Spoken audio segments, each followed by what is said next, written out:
sa top. Puntang LRT.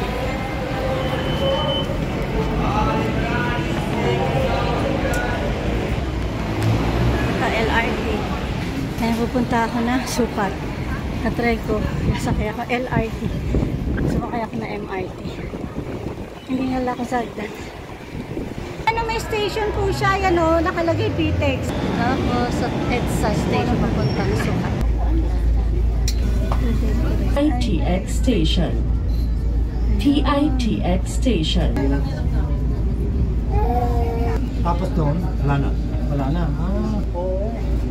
Kaabot sa aeroplano, ang dapit lang ayun. Grabe talaga.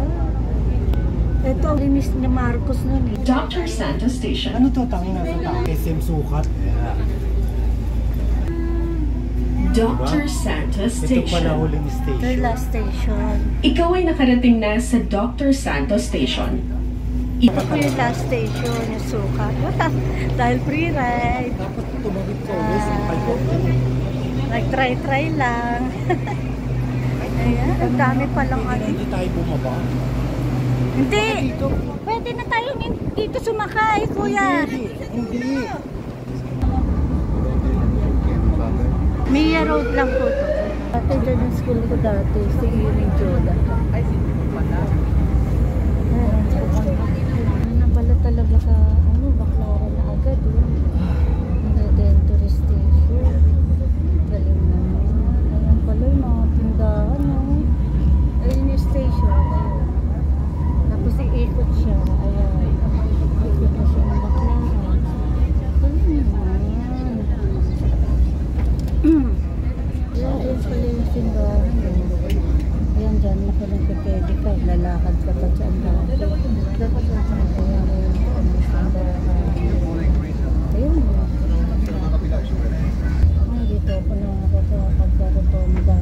Ito rotonda na to na kuya. Yan, rotonda. Diyan ako nag-LRT. MRT sa ilalim niya. Yan, pa MRT na po yan. MRT na. Dito ka na.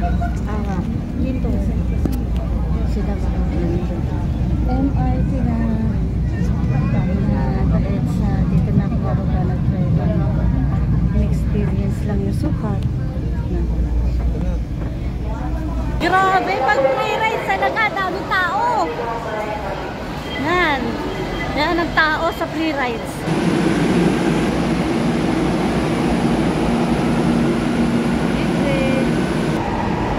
Dito lang dapat ako, nakapunta ako sa Sukat dahil dito yung MRT.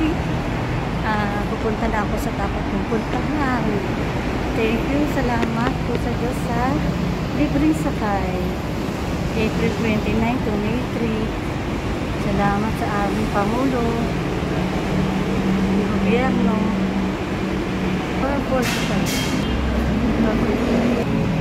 Ito na ako sa Bendia. Bye-bye. Thank you for watching. Salamat po sa Diyos. Naka-explore ng libreng sakay. Salamat. Salamat po. Salamat po sa Diyos. Sa ulitin. Bye. Thank you for watching.